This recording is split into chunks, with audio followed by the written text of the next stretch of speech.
ನಮಸ್ಕಾರ ಸ್ನೇಹಿತರೆ. Doctor K Shivaram ಕಾರಂತರವರ ಮೂಕಜ್ಜಿಯ ಕನಸುಗಳು ಕಾದಂಬರಿ. ತಿಪ್ಪಜ್ಜಿಯ ಸಾವನ್ನು ಅವರು ಒಳಗಣ್ಣಿನಿಂದ ಕಂಡುಕೊಂಡು ಆ ದಿವಸ ಅಲ್ಲಿಗೆ ಹೋಗಿ ಏನೇನೋ ಮಾಡಿದರು.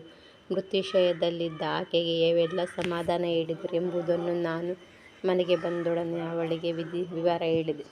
ಅವರ ಒಂದು ಮಾತನ್ನು ಅಮ್ಮನವರ ಹತ್ತಿರ ಹೋಗಲಿಕ್ಕೆ ಮಗುವಿಗೆ ಹೆದರಿಕೆ ಏಕೆ ಎಂಬ ವಾದವನ್ನು ಕೇಳಿ ಸೀತೆ ಆ ದಿನ ಕಣ್ತುಂಬ ಅತ್ತಳು. ಅವಳು ಜೋಗುಳವನ್ನು ಆಡಿದ ಕಥೆಯನ್ನು ನಾನು ಹೇಳಿದಾಗ ಅವಳ ಬಾಯಿಂದ ಅವರು ಅಜ್ಜಮ್ಮನು ಸ್ವತಃ ಅದೇ ಅಮ್ಮನವರು ಅನಿಸುತ್ತದೆ ಎಂದಳು.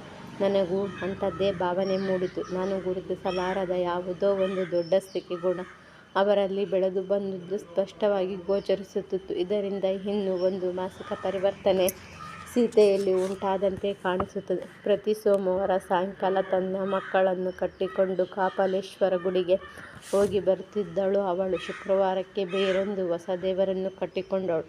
ದೂರ ಬಿದ್ದ ಹಿಂಡುಗಾಯಿ ಅಮ್ಮನವರೇ ಎಂದು ಅವಳಿಗೆ ಅನಿಸುತ್ತಿರಬೇಕು. ಆದರೆ ಅಜ್ಜಿಯ ಮನಸ್ಸಿನಲ್ಲಿ ನಟ್ಟು ಬೇರೂರಿ ಬೆಳೆದಂತಹ ಅಮ್ಮನವರು ಮಾತ್ರ ಮಂಜುನಾಥನ ಜಗದಂಬೆಗಿಂತ ದೊಡ್ಡವಳು. ಅವಳು ಯಾವತ್ತೂ ಸೃಷ್ಟಿಗೆ ಕಾರಣನಾದ ಅಜ್ಜಮ್ಮನ ಜಗತ್ತಿಗೆ ವ್ಯಕ್ತಿಗೂ ಸಂಬಂಧವನ್ನು ಕೊಡದ ಹತ್ತಿರದ ಮತ್ತು ಬಲವಾದ ಒಬ್ಬಳು ನಂಟಳು ಎಂಬ ಭಾವನೆ ಅವಳಿಗೆ ಬಂದಿರಬಹುದು. ಒಂದು ಬಾರಿ ಸೀತೆಗೆ ಮನೆಗೆ ಬಂದೊಡನೆ ಮಗು 3 ದಿವಸ ಜ್ವರ ಹಿಡಿದು ಬಿಡಲಿಲ್ಲ. ಅಮ್ಮನವರ ಹತ್ತಿರ ಹೋಗಿ ಬೇಡಿ ಮನೆಗೆ ಬರುವವರೆಗೆ ಜ್ವರ ಕಮ್ಮಿ ಇಳಿದಿತ್ತು ಎಂಬುದನ್ನು ನಾನು ಕೇಳಿದೆ. ಆದರೆ ನಮ್ಮ ಅಜ್ಜಿ ದೇವರಲ್ಲಿ ಅದನ್ನು ಕೊಡು ಇದನ್ನು ಕೊಡು ಎಂದು ಬೇಡುವ ಜನಗಳ ಮೇಲೆ ಗೌರವ ಇರಲಿಲ್ಲ. ಅಂಥ ಕಲ್ಪನೆಗೂ ಗೌರವ ಇರಲಿಲ್ಲ. ಒಂದು ಬಾರಿ ನಾನು ಅವರೊಡನೆ ಪುರಂದರದಾಸರ ಮಾತನ್ನೆತ್ತಿದಾಗ ಅವರೇನೆಂದರೋ ವಾದ ನೆನಪಿಗೆ ಬರುತ್ತದೆ. ಇನ್ನೊಮ್ಮೆ ಹೀಗೆ ಅಂದಿದ್ದರು. ಹೌದು, ಅವಳಿಗೇನು ಗೊತ್ತು ಯಾರ ಕಷ್ಟ ಎಷ್ಟೊಂದು ಅಂತ. ನೀನು ಹೋಗಿ ಅರ್ಜಿ ಹಾಕಬೇಕು. ಅದರ ಮೇಲೆ ಅವಳಿಗೆ ಗೊತ್ತಾಗಬೇಕು ಅದು ಅಲ್ಲವೇ ಎಂದರು. ನಾನು ವಾದಕ್ಕಾಗಿ ಅಲ್ಲ ಅಜ್ಜಿ, ನಾನು ಕೇಳದೆ ಅವಳು ಏತಕ್ಕೆ ಕೊಟ್ಟಳು ಎಂಬುದಕ್ಕೆ ಕೇಳಿದವರಿಗೆ ಅವಳು ಕೊಡಬೇಕಂತಲೇ ಇಲ್ಲ. ಮಕ್ಕಳ ಹಿತಕ್ಕಾಗಿ ಯಾವುದು ಒಳ್ಳೆಯದಂತೆ ಅವಳಿಗೆ ಗೊತ್ತು. ಅವಳು ಅದನ್ನು ಈ ತನಕ ಕೊಟ್ಟುದಾದರೆ ಅದಕ್ಕೆ ಕಾರಣ ಅವಳಿಗೆ ಗೊತ್ತು. ವಸ್ತುವಾದರೆ ಅದನ್ನು ಕೇಳದೆ ಕೊಟ್ಟಳು. ಹಾಗೆ ಕೊಟ್ಟರೆ ಹುಟ್ಟಿಸುತ್ತಾಳೇನು ಎಂದಾಗಲೇ ನಾನು ಆ ವಿಚಾರದಲ್ಲಿ ಬಹಳ ಹೊತ್ತು ಯೋಚಿಸಿ ತಿಳಿಸಿಕೊಂಡಿದ್ದೆ. ಹಿಂದೆ ಯೌವನದಲ್ಲಿ ವೈಭವದ ದುಃಖ ಭರಿಸುತ್ತಿರಬಹುದು ಕಾಲದಲ್ಲಿ ಅವರು ಊರಿನ ಗುಡಿಗಳಿಗೆ ಹೋದರೆ ಹೋಗಿ ಏನು ಮಾಡಿದರು ಏನು ಕೇಳಿಕೊಂಡರು ಇದ್ಯಾವುದೂ ನನಗೆ ತಿಳಿಯದ ಮಾತು. ಆಮೇಲೆ ಮಾತ್ರ ಹೋಗುವ ಬಯಕೆಯನ್ನು ತೋರಿಸಿದವಳಲ್ಲ. ಹೀಗೆ ಹಿಂಡುಗಾಯನಕ್ಕೆ ಹೋದಾಗ ನನಗೆ ಬೇರೆ ಕಥೆಯನ್ನೇ ತಿಪ್ಪಜ್ಜಿ ಹೇಳಿದರಷ್ಟೆ. ಹೋದಾಗಿನ ಸಂತೋಷಕ್ಕಿಂತಲೂ ಮುಂದಾದ ಅವಾಂತರ ಯಾರಿಗೆ ಬೇಕು. ಅಂತೂ ಈ ಬಾರಿ ಬಂದ ಮಳೆಗಾಲ ಕಳೆಯಿತು. ಗದ್ದೆಯ ಭತ್ತ ಚಾವಡಿಗೆ ಬಂದು ಬಿತ್ತು. ಮತ್ತೊಂದು ತಿಂಗಳಾದ ಮೇಲೆ ಆಳುಗಳು ಬಂದು ಅದನ್ನು ಬೇಯಿಸಿ ಅಂಗಳದಲ್ಲಿ ಅರವಿ ಅದರಲ್ಲಿ 3 ಹೊಕ್ಕಳು ಕುಚ್ಚುಲೆಕ್ಕಿ ಕುಟ್ಟುವ ಸಂಗೀತ ಕೇಳತೊಡಗಿತು. 10 ದಿನಗಳಲ್ಲಿ ಆ ಕೆಲಸ ಮುಗಿಯಿತು. ಕೆಲವು ಬಾರಿ ಅಜ್ಜಮ್ಮ ಭತ್ತ ಕುಟ್ಟುವ ಹಾಡುತ್ತಿದ್ದ ಆವನಿಕೆ ಹಾಡುಗಳನ್ನು ಕೇಳುತ್ತಿದ್ದರು. ಅಲ್ಲಿಗೆ ಊರಿನ ಕತೆ ಬರುತ್ತಿತ್ತು. ಬಡತನದ ಕತೆ ಬರುತ್ತಿತ್ತು. ಲಕ್ಷ್ಮಣ ಸೀತೆಯನ್ನು ಕಾಡಿನಲ್ಲಿ ಬಿಟ್ಟು ಬಂದ ಕಥೆಯೇ ಬರುತ್ತಿತ್ತು. ಅವೆಲ್ಲ ಕೇಳುತ್ತಿದ್ದರೆ ಆಮೇಲೆ ತಮ್ಮ ಮನಸ್ಸಿನಲ್ಲಿ ಏನೋ ಮಣ ಅಂದುಕೊಳ್ಳುತ್ತಾರೆ. ನಾನು ತೋಟದ ಕೆಲಸದಲ್ಲಿ 2ನೇ ಬೆಳೆ ಉದ್ದು ಉರುಳಿ ಬೀಸುತ್ತಿದ್ದರೋ ಸಮಯ ಕಳೆಯುತ್ತಿತ್ತು. ಆಮೇಲೆ ಉರುಳಿಯು ಮನೆಗೆ ಬಂದಿತು. ಉದ್ದಿನ ಗಿಡವೂ ಮನೆಗೆ ಬಂದಿತು. ಕಾಳನ್ನು ಬೇರೆ ಮಾಡಿ ಕೋಣೆಯಲ್ಲಿ ಪುಡಿ ಮಾಡಿ ಬೆಳೆದ ಧಾನ್ಯದ ಮುಡಿಯನ್ನು ಕಟ್ಟಿಸಿದರಾಯಿತು. ಒಂದು ದೃಷ್ಟಿಯಿಂದ ನಮ್ಮೂರಿನ ಜನ ಬರಡು ಜೀವನ ವಶವು ಮಾಡಿದ್ದನ್ನು ಮಾಡುವುದು, ತಿಂದುದನ್ನು ತಿನ್ನುವುದು. ಈ ನಡುವೆ ಹಬ್ಬ ಹರಿದಿನದೇ ಬಾರದೆ ಹೋದರೆ ನಮ್ಮ ಈ ಗ್ರಾಮ ಜೀವನದಲ್ಲಿ ಏನು ಚೆಲುವಿದೆ, ಏನು ಗೆಲುವಿದೆ. ವೈಶಾಖ ಮಾಸ ಬಂತೆಂದರೆ 10 ಮನೆಗಳಲ್ಲಿ ಮದುವೆಯೋ ಮುಂಜಿಯೋ ಮತ್ತೇನೋ ಅಡಕತೊಡಗುತ್ತದೆ. ಬೇಸಾಯ ಯಾವತ್ತು ಕೆಲಸ ಮುಗಿಯುತ್ತದೆಯೋ 4 ಮನೆಗಳಲ್ಲಿ ಹೋಗಿ ಬರುತ್ತಿದ್ದ ಉಂಡು ತಿಂದು ಹೊತ್ತನ್ನು ಕಳೆಯಬಹುದು. ವಿನಾಯಕ ಚೌತಿ, ನವರಾತ್ರಿ, ಕೊನೆಗೆ ಅನಂತ ಏಕಾದಶಿ ಇಷ್ಟೆಲ್ಲ ಕಳೆದರೆ ಮುಂದಿನ ವರ್ಷ ಹಬ್ಬ ಬರುವ ತನಕ ತಾಪತ್ರಯವೇ ಇಲ್ಲ.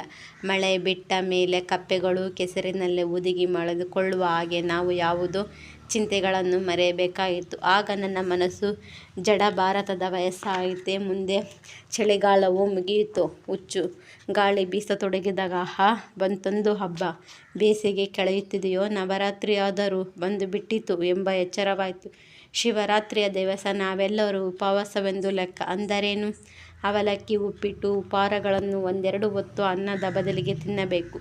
ನಮ್ಮ ಅಜ್ಜಿಗೂ ಅದೇ, ಕಿಟ್ಟಣ್ಣನಿಗೂ ಅದೇ. ಆ ದಿವಸ ಸಾಯಂಕಾಲ ನಾವೆಲ್ಲರೂ ಕಾಪಾಲೇಶ್ವರನ ಗುಡಿಗೆ ಹೋಗಿ ಬರುತ್ತೇವೆ. ಅಲ್ಲಿ ದೇವರಿಗೆ ಅನಗತ್ಯವಾಗಿ ಅಭಿಷೇಕವಾಗುತ್ತದೆ. ರುದ್ರ ಜಪಿಸುತ್ತಾನೆ, ಮಂತ್ರಘೋಷ ಮಾಡುತ್ತಾರೆ, ಆರತಿ ಆಗುತ್ತದೆ. ರಾತ್ರಿ ಪೂಜೆ ಕಳೆದು ಗಂಧ ಬಿಲ್ಪತ್ರಗಳನ್ನು ಹಿಡಿದುಕೊಂಡು ಎಲ್ಲರೂ ಮನೆಗೆ ಬರುತ್ತಾರೆ. ನಾವು ಮನೆಯಲ್ಲಿಯೇ ತಕ್ಕೋ. ಹಳೆಗಾಲದಲ್ಲಿ ಬಂದರು ಸ್ವಲ್ಪ ತಾಪತ್ರಯವೋ. ಚಂದದ ಮೇಲೆ ಅಡಿಗೆ ಭಟ್ಟರು ಊಟ ಮಾಡಬೇಕು. ಅದು ಮುಂಡುಗಾಯನ ಓಲೆ. ಕೊಟ್ಟರೆ ಹಿಟ್ಟನ್ನು ಸುರಿದು ಕಬ್ಬು ಬೇಯಿಸಿ ಕಾಯಿ ಹಾಲಿನೊಡನೆ ಊಟ ಮಾಡಿದರೆ ಶಿವರಾಯನಿಗೆ ಸಂತೋಷ ಎಂಬ ಲೆಕ್ಕ. ಜಾಗರಣೆ ಮಾಡುವ ಬದಲು ಕಬ್ಬು ಎಲೆ ಬೀಳುವ ತನಕ ಕಣ್ಣಿಗೆ ನಿದ್ರೆ ಅಮಲು ತೂಗುತ್ತದೆ. ಶಿವರಾತ್ರಿ ದಿವಸ ಬೆಳಗ್ಗೆ ಮೇಯುವಾಗಲೇ ನನಗೆ ಈ ಎಲ್ಲ ಕೆಲಸಾಚರಣೆಗಳು ನೆನಪಿಗೆ ಬರುತ್ತದೆ. ಒಂದು ಮಸಾಲ ಮಾಡುವ ಎಂದು ಯೋಚಿಸಿದೆ. ಮಸಾಲ ಮತ್ತೇನಲ್ಲ, ಅಜ್ಜಿಯ ಪುಸಲಾಯಿಸಿ ಕಾಪಾಲೇಶ್ವರನ ದೇವಸ್ಥಾನಕ್ಕೆ ಕರೆದುಕೊಂಡು ಹೋಗಬೇಕೆಂಬ ಆಸೆ. ಸಾಯಂಕಾಲ ಹೊತ್ತಾಗುತ್ತಿರುವಾಗಲೇ ಸೀತೆ ಮಕ್ಕಳನ್ನು ಕರೆದುಕೊಂಡು ಸ್ನೇಹಿತರ ಮನೆಗೆ ಹೋಗಿ ಅಲ್ಲಿಂದಲೇ ಅವರ ಮನೆಯ ದಿಬ್ಬಣ್ಣನ್ನು ಹೊರಡಿಸಿ ದೇವಸ್ಥಾನಕ್ಕೆ ಹೊರಟುವಳು. ಅವಳು ಹೊರಟು ಹೋದಳು. ಹಾಗೆ ಸಂಜೆ ಶ್ರಮಿಸುತ್ತಾಗಲೇ ನಾನು ಅಜ್ಜಮ್ಮನನ್ನು, ಅಜ್ಜಿ, ಬಹಳ ದಿವಸ ಆಯಿತು ನೀವು ದೇವಸ್ಥಾನಕ್ಕೆ ಹೋಗದೆ. ನನಗೆ ನಿಮ್ಮ ಜೊತೆ ಅಲ್ಲಿಯ ತನಕ ಹೋಗಿ 1-2 ಗಳಿ ದೇವರ ಪೂಜೆ ನೋಡಿಕೊಂಡು ಬರುವ ಆಸೆ ಎಂದೆ. ಅದಕ್ಕೇನಂತೀಯ ಎಂದರು ಅವರು. ಅಲ್ಲಿ ಓಲಗದ ಮಂಟಪ ಬಿದ್ದು ಹೋದುದನ್ನು ಇನ್ನೂ ಸರಿ ಮಾಡಲಿಲ್ಲ ಊರಿನವರು. ಈಗ ಶಂಕರಯ್ಯ ದೇವಸ್ಥಾನದ ಮುಸ್ತುವಾರಕ್ಕೆ 2 ತಿಂಗಳ ವರ್ಷ ಜಾತ್ರೆ ಬರುತ್ತದೆ. ಅಷ್ಟರೊಳಗಾಗಿ ಬಿದ್ದ ಮಂಟಪವನ್ನು ಕಟ್ಟಿಸಬೇಕು. ಕುಸಿದು ಬಿದ್ದ ಮಂಟಪವನ್ನು ಹಾಗೆ ಬಿಡಬಾರದು ಎಂದು ಅವರಿಗೆ ಕಾಣಿಸಲಿಲ್ಲ. ಕೇಳಿದರೆ ನನ್ನ ಪಾಲಿನ ವದಂತಿಯನ್ನು ನಾನು ಕೊಡುತ್ತಿದ್ದೆ ಎಂಬ ಪೀಠಿಕೆ ಹಾಕಿ ಅಜ್ಜಿಯನ್ನು ಕರೆದುಕೊಂಡು ಮೆಲ್ಲಗೆ ಬಯಲಿಗೆ ಇಳಿದೆ. ಮುಂದೆ 1/2 ಮೈಲು ದೂರ ದಾರಿಯಲ್ಲಿ ಹೆಜ್ಜೆ ಹಾಕುತ್ತಾ ಕಾಪಾಲೇಶ್ವರನ ಪ್ರಹಾರವನ್ನು ಸಮೀಪಿಸುತ್ತಾಗಲೇ ಕತ್ತಲಾಯಿತು. ಅವರ ಕೈ ಹಿಡಿದುಕೊಂಡು ಇದು ಏನು ತೆಗ್ಗು ಎಂದು ಆಗಾಗ ಹೇಳುತ್ತಲೇ ಕರೆದು ತಂದೆ. ದೇವಸ್ಥಾನದ ಮುಂದೆಯೂ ಒಳಗೂ ಸಾಕಷ್ಟು ಜನ ನೆರೆದಿತ್ತು. ಆದುದರಿಂದ ನಾನು ತುಸು ಯೋಚನೆ ಮಾಡಬೇಕಾಗಿತ್ತು. ನಾನು ಅವರನ್ನು ಕರೆದುಕೊಂಡು ಉದ್ದೇಶವೇ ಹರಟೆ ಹೊಡೆಯಿತು. ಜನಜಂಗಳಿ ಅವರಿಗೂ ಬೇಡ, ನನಗೂ ಬೇಡ. ಅಜ್ಜಿಯನ್ನು ಮಾತನಾಡಿಸಲು ಒಳ್ಳೆಯ ಶಾಂತವಾದ ಮೂಲೆ ಸಿಗುತ್ತದೆಯೋ ಎಂದು ಗಮನಿಸಿದೆ. ದೇವಾಲಯಕ್ಕೆ 3 ಬಾರಿ ಸುತ್ತಿ ಬಂದು ಜನರ ನಿಗವನ್ನು ಕಂಡು ಅಜ್ಜಮ್ಮ, ಒಳಗೆ ತುಂಬ ಜನ ಎಂದು ಮುಂಬಾಗಿಲಲ್ಲಿ ನಿಂತು ನಮಸ್ಕರಿಸಿದೆ. ಈಚೆಗೆ ಬಂದ ನನ್ನ ದೃಷ್ಟಿ ಮಾಡಿದಾಗಲ ಓಲಗ ಮಂಟಪದ ಕಡೆಗೆ ಹರಿಯಿತು. ಪೂಜೆ ಮುಗಿಯುವ ತನಕವೂ ಅಲ್ಲಿ ಹೋಗಿ ಕೂತಿರುವ ಎಂದು ಅವರನ್ನು ಕರೆದುಕೊಂಡು ಬಂದು ಆ ದಿಗಂತದ ಮಂಟಪ ಚಾವಡಿಯಲ್ಲಿ ಕುಳ್ಳಿರಿಸಿ ನಾನು ಅವರ ಬಳಿ ಕೂತಿಕೊಂಡೆ. ಆಗ ಭಕ್ತ ಜನಗಳ ಮಾತುಕತೆ ಬಾರಿಸುತ್ತಿದ್ದ ಗಂಟೆ ಡೋಂಟ್ ವರಿ ಧ್ವನಿ ಕೇಳಿಸಿತು. ಆದರೂ ನಾನು ಕುಳಿತ ಸ್ಥಳದಲ್ಲಿ ಯಾವ ಭಕ್ತರೂ ಸುಳಿಯುತ್ತಿರಲಿಲ್ಲ. ಅಜ್ಜಿ ಸುಮ್ಮನೆ ಕುಳಿತರು, ನಾನು ಸುಮ್ಮನೆ ಕುಳಿತುಕೊಂಡೆ. ಹಾಗೆ ಕಳೆದಿರಬೇಕು ಎಂಬ 1 ಗಂಟೆ ಸಮಯ. ಗಂಟೆಗಳು ಡೊಯ್ ಡೊಣ್ಣೆಂದು ಕೇಳುತ್ತಾ ಅಜ್ಜಿಯು ನನ್ನ ಕೈಯನ್ನು ತಡೆದು ಹಿಡಿದು, ಮಗು, ನನಗೆ ಏಕೋ ಒಂದು ನಮೂನೆ ಆಗುತ್ತಿದೆ, ಏನೋ ಕೇಳಿಸುತ್ತಿದೆ, ಏನು ಕಾಣಿಸುತ್ತಿದೆ ಎಂದರು. ತುಸು ಹೊತ್ತಿದ ಮೇಲೆ ಎಲ್ಲರೂ ವಿಚಿತ್ರ. ಅತ್ತೆಗೊಂದು ಕಾಲ, ಸೊಸೆಗೊಂದು ಕಾಲ ಎಂಬ ಗಾದೆ ಹಾಗೆ.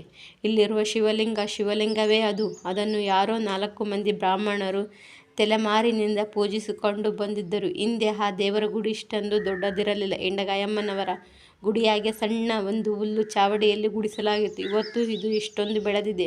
ಹೊರಗಿನ ನಂದಿ ಏನು, ಹಂಬಲ ಏನು, ಪಗಾರ ಗೋಡೆ ಏನು, ಇನ್ನೊಂದು ಹಿಂದೆ ಇದ್ದಿರಬೇಕು. ಮುಂದೊಂದು ದಿವಸ ಈ ಊರಿನ ಅರಸತನ ಬದಲಾಯಿತು. ಈ ಕಲ್ಲು ಮಂಟಪದ ಒಂದು ಗೊಂಬೆಯನ್ನು ತೋರಿಸಿದ್ದೆಯಲ್ಲ, ಅದನ್ನು ನೆಟ್ಟು ದೊರೆಯುವ ತುಲಾಭಾರ ಶುರುವಾಯಿತು. ಆ ಕಾಲಕ್ಕೆ ಆ ದೇವರನ್ನು ಕಂಡು ನಗುವಂತ ಮುಂದೆಯೂ ವಚ್ಚಿದ್ದರು. ಊರಿನ ಬಹಳ ಮಂದಿಗೂ ತಮ್ಮ ಜಾತಿ ಬಿಟ್ಟು ಇನ್ನೊಂದು ಜಾತಿ ಹಿಡಿದರು. ಕೆಲವರು ಅದು ನಿಜ, ಇದು ನಿಜ ಎಂದರು.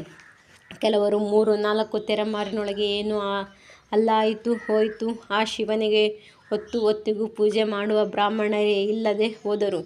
ದೇವರಿಗೆ ಯಾವ ಪೂಜೆಯೂ ಬೇಕಿಲ್ಲ ಎಂಬುದು ನಿಜ. ನಾವು ಹೊಗಳಿ ಅದನ್ನು ಮರುಗೊಳಿಸುವ ಕಾಲ ಅಷ್ಟರಲ್ಲೇ ಇದೆ ಎಂದರು. ಸುಮ್ಮನಾದರು. ಮುಂದೆ ಮಾತು ಬಾರದ್ದನ್ನು ಕಂಡು, ಹಾಗಾದರೆ ಮುಂದೆ ಇಷ್ಟೊಂದು ದೊಡ್ಡ ಗುಡಿಯಾಯಿತು ಹೇಗೆ? ಸದ್ಯ ಅದನ್ನು ನೋಡಿಕೊಳ್ಳುವವರ ದಿಕ್ಕಿಲ್ಲ. ಆದರೂ ನೀವು ಹೇಳುವುದು ನಿಜವಾದರೆ ಹಳೆಯ ಗುಡಿಯ ಪಂಚಾಂಗವೊಂದು ಉಳಿಯುತ್ತದೆಯೋ ಏನೋ ಎಂಬ ಸಂಶಯವು ಸೂಚಿಸುತ್ತದೆ. ಮಾತನಾಡಲಿ ಅವರು ನನ್ನ ಪ್ರಶ್ನೆಗೆ ಉತ್ತರ ಹೇಳಲಿಲ್ಲ. ಅನಂತರ ಒಂದು ಹೊಲ ಮಂಟಪ ಇದೆಯಲ್ಲ ಎಂದರು. ಅಜ್ಜಿ, ನೀವು ಕೂತಂತೆ ಅದರ ಕಟ್ಟೆಯಲ್ಲಿ ಅದರ ಮಾಡು ಬಿಡು ಹೋಯಿತು. ಅದನ್ನೆಲ್ಲ ಅದೇ ಓಲಗದ ಮಂಟಪ ಕವಿದು ನಾವು ಕೂತಿದ್ದು ಎಂದೆ. ಹಾಗೆ ಹೇಳು. ಈಗಲಾದರೂ ಒಂದಕ್ಕೊಂದು ಹೊಂದಿಕೆ ಕಾಣಿಸುತ್ತದೆ. ಇಂಥದ್ದರಲ್ಲಿ